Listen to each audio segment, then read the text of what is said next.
اسلام کی شہزادیوں، شب قدر کیا ہے؟ شب قدر یہ مقدس رات رمضان کے آخری عشرے 5 تاک راتوں میں 21، 23، 25، 27، 29 رمضان میں کوئی ایک ہوگی انشاءاللہ۔ اس پاک رات کے لیے اللہ تعالیٰ نے فرمایا ہے کہ شب قدر 1000 مہینوں سے بہتر ہے، یعنی اسے ایک نورانی رات میں عبادت کرنا، یعنی 1000 مہینوں کے عبادت سے بہتر ہوگا کہ ایک روز ہمارے پیارے آقا صلی اللہ علیہ وسلم حجرہ مبارک سے باہر تشریف لائے تو لوگوں کو مناجات میں مشغول پایا۔ تاجدار مدینہ صلی اللہ علیہ وسلم نے ارشاد فرمایا کہ میں تمہارے پاس اس ارادے سے آیا تھا کہ تمہیں لیلۃ القدر کی اطلاع دوں، مگر مجھ کو خوف ہے کہ تم اس کو ضبط نہ کر سکو گے۔ وہ تمہارے لیے باعث خیر و برکت ہے، تم اسے رمضان کے آخری عشرہ میں جبکہ 9 راتیں باقی رہ جائیں تلاش کرو۔ اس کی ایک خاص علامت یہ ہے کہ وہ رات نہ زیادہ سرد ہوگی اور نہ گرم، اس کی صبح کو آفتاب کی شعاعیں بندھی رہتی ہیں۔ جس شخص نے اس رات میں اللہ تعالیٰ کے ذکر کے ساتھ بیداری کی، اس کے لیے ہر ساعت کے عوض میں یعنی 100 برس کی عبادت کا ثواب ہے۔ سبحان اللہ۔ کہ ام المومنین حضرت عائشہ صدیقہ رضی اللہ تعالیٰ عنہا فرماتی ہیں کہ میرے سرتاج صاحب معراج صلی اللہ علیہ وسلم نے فرمایا کہ شب قدر رمضان المبارک کے آخری عشرہ کی تاک راتوں یعنی 21، 23، 25، 27، 29 راتوں میں تلاش کرو۔ بے شک سبحان اللہ کہ جن راتوں میں شب قدر ہونے کا زیادہ امکان ہے، مثلا رمضان مبارک کے آخری عشرہ کم یا از کم اس کی تاک راتوں میں تو عبادت کا خاص اہتمام ہونا چاہیے، اور خاص کر 87 شب کو اس رات کے بارے میں کبھی تر گمان ہے کہ شب قدر ہونے کا ہے، اس رات کو غفلت میں گنوانا ہی نہیں چاہیے۔ 27 رات کو خصوصاً توبہ، استغفار، ذکر، درود شریف، کلمہ طیبہ میں یعنی کلمہ طیبہ کی تکرار میں یعنی اس کو پڑھنے میں گزارنا چاہیے۔ لیلۃ القدر کی بے پایا رحمتوں اور برکتوں کے متعلق 12ویں والے آقا، مدینے والے آقا صلی اللہ علیہ وسلم کی 12 فرمانے عظمت نشان سنیے اور جھوم جائیے کہ جس نے شب قدر میں 3 مرتبہ پورا کلمہ طیبہ لا الہ الا اللہ محمد رسول اللہ صلی اللہ علیہ وسلم پڑھا تو پہلی مرتبہ پڑھنے سے اللہ تعالیٰ مغفرت فرما دیتا ہے، دوسری مرتبہ پڑھنے سے اللہ تعالیٰ جہنم سے آزاد فرما دیتا ہے، اور تیسری مرتبہ پڑھنے سے داخل جنت فرما دیتا ہے۔ سبحان اللہ، کیا ہی شب قدر کا فیضان ہے، عمل کتنا آسان ہے مگر اجر و ثواب کے اعتبار سے کتنا عظیم الشان ہے۔ خدائے رحمان ہر مسلمان کو توفیق بخشے کہ اس رات کو یعنی کہ عبادت میں گزارے، فیضان سے فیض یاب ہو۔ سبحان اللہ۔ لیلۃ القدر میں آسمان کے دروازے کھلے رہتے ہیں۔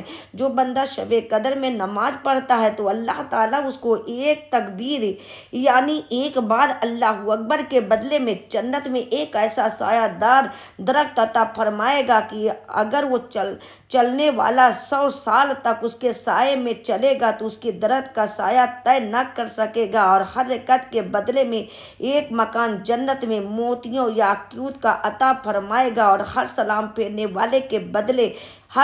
پھیرنے کے بدلے میں جنتی چادروں میں سے ایک چادر عطا فرمائے گا۔ جس نے شب قدر میں قیام کیا، ثواب کی نیت سے اس کے اگلے پچھلے تمام گناہ بخش دیا جائیں گے۔ جو رمضان شریف کے 87 شب میں غسل کرے گا نماز کی نیت سے، اللہ تعالیٰ اس کے تمام گناہ بخش دے گا۔ پاؤں دھونے سے پہلے اللہ کتنی عظیم الشان ہے۔ جو رمضان مبارک کی 27ویں رات کو زندہ رکھے گا تو اللہ تعالیٰ اس کے لیے 27,000 سال کا ثواب لکھتا ہے، اور اللہ تعالیٰ اس کے لیے جنت میں گھر بناتا ہے جن کی تعداد اللہ تعالیٰ ہی جانتا ہے۔ جو رمضان شریف کے 27ویں رات کو زندہ رکھے گا تو میں قیامت کے دن اس کا ضامن، اس کو جنت میں لے جانے کا ضامن ہو ہم رسول اللہ کے، جنت رسول اللہ کی۔ جو شب قدر کو زندہ رکھے گا یعنی اس میں عبادت میں مصروف رہے گا، پس قیامت کے دن اس کا دل نہ مرے گا، اللہ تعالیٰ اس کے تمام چھوٹے بڑے گناہ معاف فرما دے گا۔ جو شب قدر کو زندہ رکھے گا اس کے لیے 100 برس کی عبادت کا ثواب ہے۔ سبحان اللہ۔ اگر تم چاہتے ہو کہ تمہاری قبر نور سے روشن ہو جائے، شب قدر میں عبادت کیا کرو۔ جس نے شب قدر کو پایا اور اللہ تعالیٰ اس پر دوزخ کی آگ حرام فرما دے گا، اللہ تعالیٰ اس کے تمام نیک حاجتوں کو پورا فرمائے گا۔ جس نے شب قدر کو پا لیا، اللہ تعالیٰ قیامت کے دن اس کا مرتبہ بلند فرما دے گا۔ سبحان اللہ۔ جس نے لیلۃ القدر میں تھوڑی دیر عبادت کی، اتنی دیر کی جتنی دیر میں بکری کا دودھ یعنی دودھ دودھ لیا جاتا ہے، وہ اللہ تعالیٰ کے نزدیک زیادہ محبوب ہے۔ سبحان اللہ۔ میرے آقا صلی اللہ علیہ وسلم نے فرمایا کہ قسم ہے مجھے اس ذات کی جس نے مجھے نبی برحق بنا کر بھیجا، بے شک شب قدر میں ایک آیت قرآنی کا پڑھنا اور راتوں کو پورا قرآن کریم پڑھنے سے اللہ تعالیٰ کے نزدیک زیادہ پسندیدہ ہے۔ سبحان اللہ۔ اے اسلام کی شہزادیوں، اتنے زبردست انعامات کے اعلان کے بعد بھی اگر ہمارے دل شب قدر میں عبادت اور ریاضت کے لیے نہ مچلے تو اسے صرف شامت اعمال اور بد نصیبی ہی تو کہا جا سکتا ہے۔ حقیقت تو یہ ہے کہ اگر بندہ اپنے رب سے لینے کی نیت کر لے تو رحمتیں خود صدا دے رہی ہیں۔ سبحان اللہ۔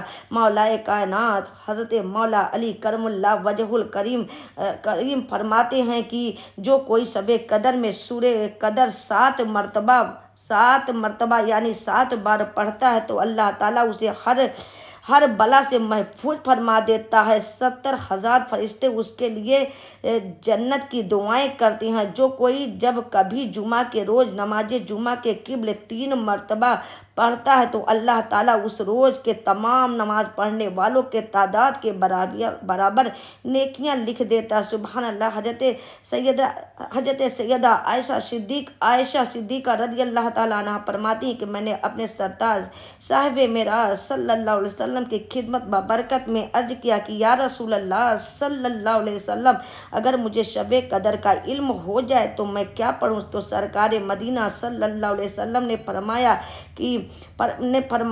کہ اس طرح دعا مانگو، اللہم انکا عفو تحب العفو فاعف، کہ اے اللہ بے شک تو معاف فرمانے والا ہے اور معافی دینے کو پسند بھی کرتا ہے، لہذا تو مجھے معاف فرما دے۔ سبحان اللہ، سبحان اللہ، سبحان اللہ، سبحان اللہ۔ اے اسلام کی شہزادیوں، یقیناً یہ رات بے پناہ برکتوں رحمتوں والی رات ہے۔ میرے آقا صلی اللہ علیہ وسلم نے کی ایک حدیث شریف میں میرے آقا صلی اللہ علیہ وسلم ایک حدیث میں فرمایا کہ تم پر ایک ایسا مہینہ آیا ہے جس میں ایک رات ایسی ہے جو 1000 مہینوں سے بہتر ہے۔ جو اس رات سے محروم رہ گیا وہ پوری بھلائی سے محروم رہ گیا، اور شب قدر کی بھلائی سے محروم نہیں رہتا مگر اصلی محروم۔ ایسی رحمتوں اور برکتوں والی رات کو گوا دینا بہت بڑے محروم ہونے کی دلیل ہے، لہذا سب کو چاہیے کہ شب قدر کی پورے رمضان المبارک میں تلاش کرے، ورنہ کم از کم 27 سب کو ضرور سب بیداری کرے، عبادت ریاضت کرے۔ اے ہمارے پیارے اللہ، اپنے پیارے حبیب صلی اللہ علیہ وسلم کے طفیل، ہم گنہگاروں کو لیلۃ القدر کرنے کی اور اس میں زیادہ سے زیادہ اپنی عبادت کی توفیق مرحمت فرما، آمین ثم آمین۔